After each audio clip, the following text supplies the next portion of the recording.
Hey, Erin James here from Crafty Housewife Yarns and also the spinolution dealer for, I guess, sort of the East Tennessee area slash West North Carolina.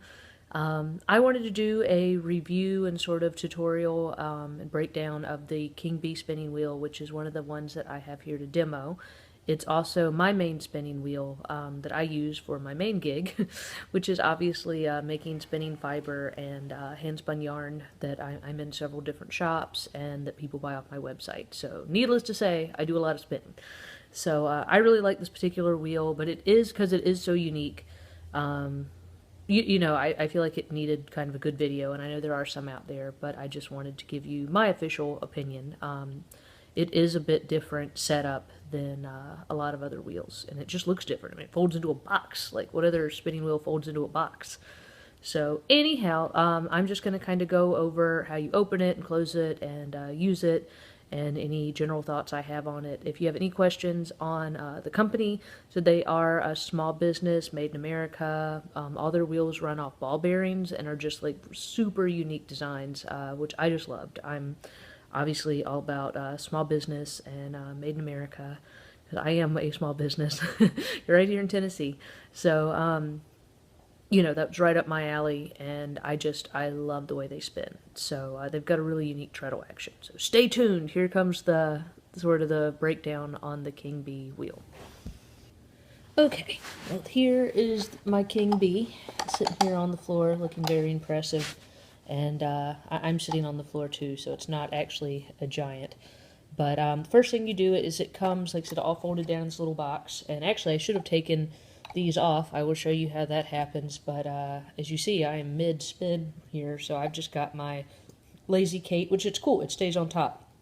I never take mine down. But the first thing you do is, like I said, I do like that it comes all folded up in this little box, because I have, if you follow my business at all, a 1-year-old and a 3-year-old who both absolutely love all my spinning wheels and my yarn, and they try to get into them all the time. So the fact that this thing folds into a wheel and kind of protects the inner parts of it is very good, which is probably the main reason I liked the spinolution. So that's how it is in the front. In the back, if I turn it around, it's got actually two, you can see on each side, handy little handles. So when I carry it, like to the spinning guild local, or to shops to demo, or on vacation, or just around my house, you can very easily pick it up here. It weighs about 14 pounds and carry it off with you. And then on the underside, excuse the dog here, it has these little rubber feet. So it's got little rubber feet on it. So it's very solid. I know actually last time you'd see the underside of the treadle there. But I know I was talking to someone not too long ago about a different brand of spinning wheel, and they were talking about how they felt like it was kind of like getting away from them. Like as they were spinning, it was scooting across the floor. And I promise that is not the case with this one. It's got these super sturdy little rubber feet, so it's very secure spinning base for sure. So anyhow, what you do is, first thing you do is you flip this down, and then, like I said, my Lazy Kate's already here, and I've got some yarn I'm working on there. And then this is the lock peg, so you pull it out, you pull it towards you, and then over here you just pick it up, and then, then you let it go again and it pops back in place. So that is right there. Okay, so here is sort of a bird's eye view of the wheel now that I've unfolded it. So you see this part, you pulled the peg out and it comes up like this. And then it's got this drive band, one drive band that goes from the top up here at the flyer down around the accelerator. And then you've got this other band here, which goes from the treadle wheel over to the accelerator. And you've got a bunch of different gears. There's 3 different gears back here, 3 different gears over there, and 3 more gears up here. So for a better breakdown on my spinning preference on those gears, please see my other video on I think it's called like King Bee ratios. So I will explain more on that video, but I'm not doing that here. I don't want to be repetitive. So here, like, so this part folds down. That's the part that folds down. It's really cool. Right here it says Spinolution King Bee, so, I'm all about extra little detail like that. And Then it's got, like all the spinolutions up here, it's all magnetic. So I'm trying to do this with one hand. There you go. There's little magnets in there and on here, so the hook orifice pops on there really easy. And you can buy a tube orifice. I know with the Polywog, I assume you can on the King Bee too. And I actually did when I got my Polywog, because it was most like what I was used to. And I used the tube like one time, and then I used the hook, and was like, this hook is my jam, so I'm never going back to the tube. So that would be my recommendation, is hold off on getting that tube orifice, because the hook is awesome. So I will do a spinning demo here. So here's some yarn I'm working on. This is my new colorway, depending on when you watch this video. July 2017, it's called Sea Creature. So anyhow, it's a cool, more about that. That will also be on my shop. So that's one of my customs. It's like a cool navy and like fluorescent lime / yellow. Anyhow, the Lazy Kate is here. And these pegs, that's what I should have shown you before I opened it, is they really easily pull out. And then they can slip right down in there. So when you're storing it, you can actually put all 3 pegs in this cute little hole right here. And it keeps them all, you know, when it's folded up, like locked in the box so they don't go anywhere. But I usually, unless I'm like traveling around with it, leave mine just like that, because it just folds up and down, so it's super easy. So anyhow, let me do a little spinning. Anyhow, so here I am spinning on the King Bee, and I'm trying to keep my body out of the frame here. Let me get this back down. So anyhow, I've been doing, and I'm just going to kind of ramble while you watch it in action here. Like I said, this is something I'm working on for my business, and it is a art bat blend. So it's got, the reason I'm telling you that is not shameless self-promotion entirely, but it also has lots of different fiber lengths in it. It's got some Romney, it's got some dyed merino, it's got some cashmere and silk, so some long and some short fibers in this art bat. And I'm spinning it very easily. Here you go, you can see what I'm talking about. It's got, like I said, a bunch of different types of fiber in this particular thing I'm spinning. So I've been doing sort of the long trawl woolen method of spinning on the King Bee, but I will do another video in the future on the difference on that. But that's what I'm spinning, and you see I can do it really easily, and I'm doing sort of a thick and thin. So, you know, you can easily do something thin, and you can do something more thick. And like I said, in my other video, I talk more about the ratios and different settings, just kind of my preference. I'm definitely not the, you know, most super specific person. I just sort of found the settings that I like, which on this one, for spinning singles, I like it on the second setting over here and the third one over here. And then I believe up on the top, yeah, I've got it on, since I'm doing more of a fluffy yarn, on one of the bigger ratios. So anyhow, but you see it's super easy, start and stop. One thing that is unique, and it does tell you in the user's guide, but you know, you may want to extra pay attention to it, is I know when I was coming from a, so my first wheel was a Lewitt, which was a single treadle, and it was a much more like up, down, up, down, up, down sort of treadle. And then I got the Polywog from Spinolution, which I was obsessed with, hence how I ended up with the King Bee. And the Polywog treadle is more, you know, even though it's on your toes, it's more of a traditional, I feel like, kind of toe tap pedal. This one is cool because you see my feet are actually pretty wide apart, and I've experimented with, and it is, you can spin a lot of different ways, just sort of moving. Like sometimes I have my knees more like this, sometimes I put my knees more together and angle my feet out like that. So you can really very easily, you know, if your feet get tired or your ankle, I have bad ankles, so that's why I'm telling you this. You can easily kind of change your position of even how much, you know, you can put your toes way up here, or sometimes I do them back here so that you aren't getting fatigued. But one thing it does tell you in the user's manual with this particular wheel is, you want to compress it all the way down. It's kind of a different rhythm, I guess, where you press it down, press it down, press it down, press it down, you know, back, forth, versus a kind of light on your toes. This one, and like I said, it's not hard to press down at all, so I mean, please don't think that I mean that it's laborious, but it's just a different rhythm. That's definitely the best explanation I can give you.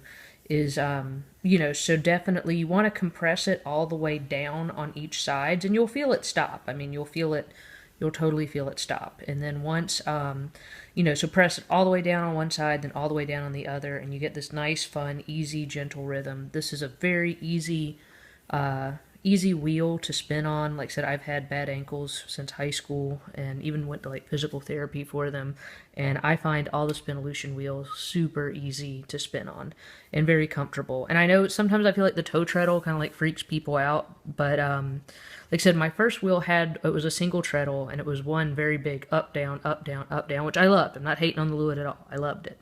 But I would, I even switch feet. I would get fatigued in my ankle doing that. Whereas with this one, with the toe treadles, I feel like they're really comfortable. And on the King Bee, you rest your feet on this bottom part, so it keeps your foot elevated up. So it's a super comfortable angle to spin at. Okay. I have attempted to adjust the camera angle here, and I am kind of spinning funny because I'm trying not to block your view. So let me get this yarn fed back up in here.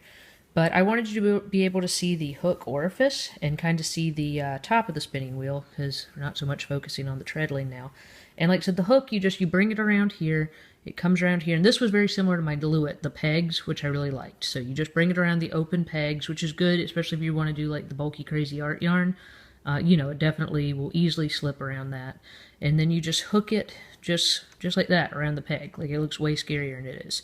And then it's open, so like I said, it gives you the freedom to do many different types of yarn, and that's why the spinolutions are so well known for like art yarn, which is what I do. Even though my yarn isn't necessarily, I do thick and thin, and I mainly do like heavy worsted weight, I would say.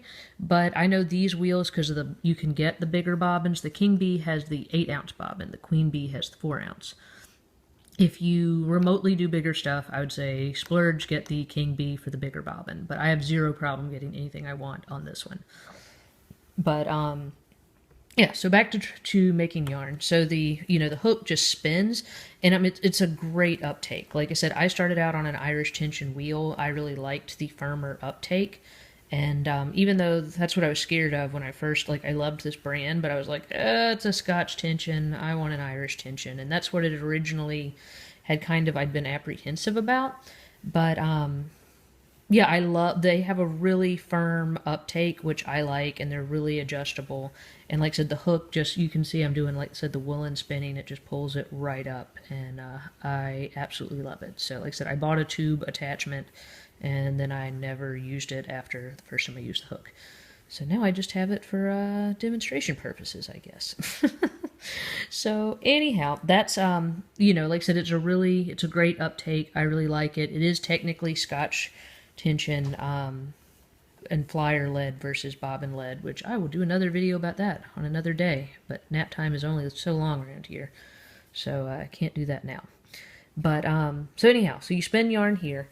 And then if you wanted to 2-ply, you've got your lazy Kate over here. So I usually put one on the top and the bottom, and then bring it around this bottom peg, which I'm going to point out with my toe here.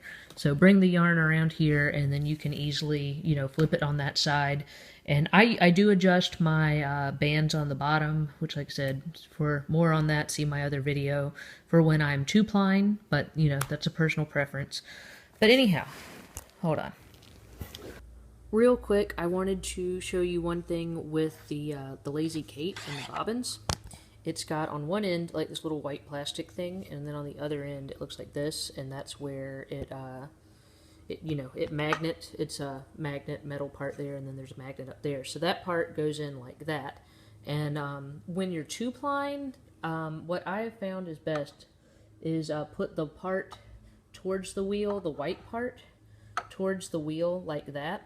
Let's see if I can do this and hold a camera. There we go. Because the white part allows the wheel to, the bobbin to spin freely, whereas this one, see, doesn't want to spin as good because I've got it on the other way. So anyway, you want these to be able to spin easily when you're 2-plying. So that was my one other thing I almost forgot to tell you. So when you're 2-plying, put the little white part that way.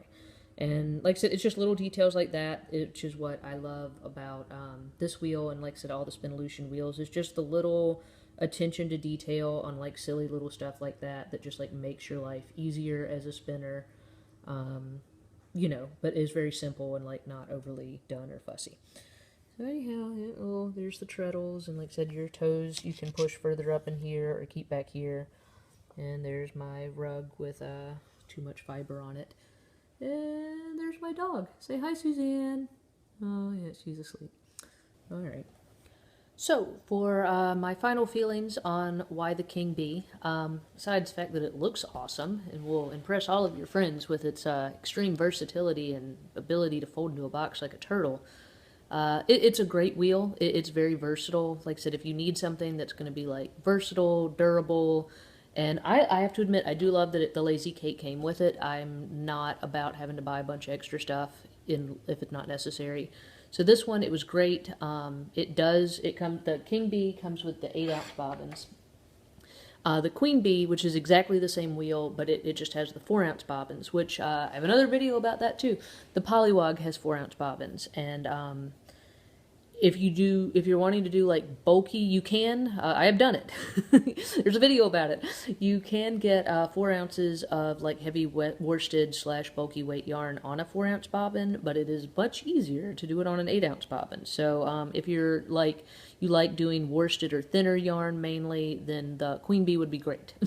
If you are interested in doing bulky weight yarn or just like great quantities of yarn, I would definitely say go for the King Bee. So anyhow, that's the main difference, is it does not have interchangeable heads. A lot of the spinolutions do. The King Bee, like, it is what it is. It has 8-ounce bobbins. I spin yarn for a living. I do not possibly imagine that I will ever need anything. Like I said, for me, the 8-ounce bobbins are awesome, and I do a lot of art yarn. So that is, like I said, I like it because it comes with 3 bobbins. It comes with the Lazy Kate. It comes with everything you need. It's very durable. Like I said, it's portable, which I liked. The idea, I needed something that was going to be like a production wheel, because that's what I do, but also that I could easily like take with me to like play groups or vacations or family's house or whatever, so that I could keep spinning to keep my production up. So the King Bee was absolutely perfect for that. It does everything I need it to do. It doesn't have a bunch of like little fussy parts that are going to get hurt or lost, and it's super easy to carry around. So those, I would say, are the main pros of it. It doesn't take up a lot of room in your house, and it's really quiet. So, you know, as you see our TV in the background, you can totally like binge out on some Netflix and make some yarn and not drive the person sitting on the sofa next to you crazy with like weird spinning wheel noise. They run on ball bearings like all the spinolution wheels do, so they're super quiet. They don't require oil or, you know, maintenance. Like, they're great. So that would be my main pros for the King Bee wheel. They're super easy maintenance-wise. If you are a beginner, like I said, the King Bee does have lots of different ratios and lots of different options. And I've heard people talking about in different groups that I think it can be overwhelming if you're starting spinning. This would be a great wheel to get, but like kind of find what you're comfortable with and then leave it there. And you'll know what I mean. It's when like the treadling, when you get a good rhythm on the treadle and like your uptake is good. I mean, that's personal to everybody. I showed my other video what my preferences are, and I'm a creature of habit, and I think that has served me well. Like, put it on that's what you spin on, and then just focus on like learning to spin better. Focus on your yarn and what you want to do and how it feels, and don't get tempted to keep messing with all the different speed options on this wheel, or I think it would be overwhelming for a beginner. So if you are a beginner, please buy this wheel. It's a great wheel, but you know, find what works good for you. Feel free to steal my preferences, and I would then just leave it and then focus on your treadling and focus on your uptake and you know, getting the yarn the way you want it, and don't mess with it too much. Then when you get more confident, you know, then start messing with it. But yeah, no, I can't really think of anything bad about it. I love it. Like I said, it does have with the only thing I'd say, it does have the 2 bands. So like I said, if you do, like I said, just if you're messing with it all the time, you might get aggravated that you feel like you're slipping gears or, you know, that sort of thing. That would be really my only negative. It's just like, don't get too caught up on like messing with the bands. Like, kind of get them where you want them and leave them alone. But anyhow, that's it. Like I said, if you have any questions on it, they're all on my website. There's, you know, the official pretty looking videos are also on my website. And I'm happy to answer any questions. I have a Facebook group and business page. It's Crafty Housewife Yarns and Handspun Yarn Love Facebook group. So we talk about stuff there, and that's where people, request what they want videos on. So, yeah. If you need any help, let me know, and I will talk to you soon. Bye.